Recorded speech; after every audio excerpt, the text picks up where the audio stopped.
prijatelji, pozdravljam vas. Bez obzira koliko godina se bavim baštovanstvom, uvijek mi je uzbudljivo kada sjeme klija i kada gledam kako rasada raste. Ako ste novi u uzgoju paprika, moram vas upozoriti da faza sadnje može biti teška, a također faza rasta i uzgoja. Ove mlade biljčice imaju specifične potrebe za svjetlom, gnjojivom, vodom i presađivanjem kako bi dobro rasli i dali mnogo plodova. Dragi prijatelji, kako biste prvi vidjeli svaki novi video, pretplatite se na kanal, potpuno je besplatno. Hvala vam. Kako bi biljke bile bujne, lijepih listova, a kasnije mnogo cvjetova i plodova, biljke se moraju prihranjivati. Mi ćemo to odraditi na jedan potpuno prirodan način.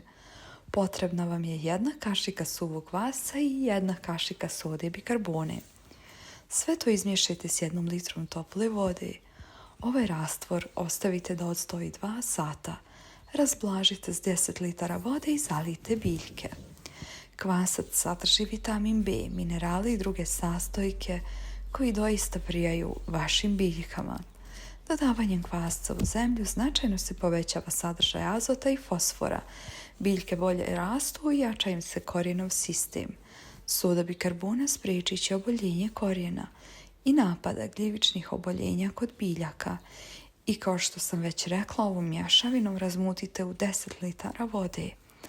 Ovaj sastav poboljšat će rast biljaka, povećat će otpornost na bolesti, suše, hladnoću i druge štetne uticaje.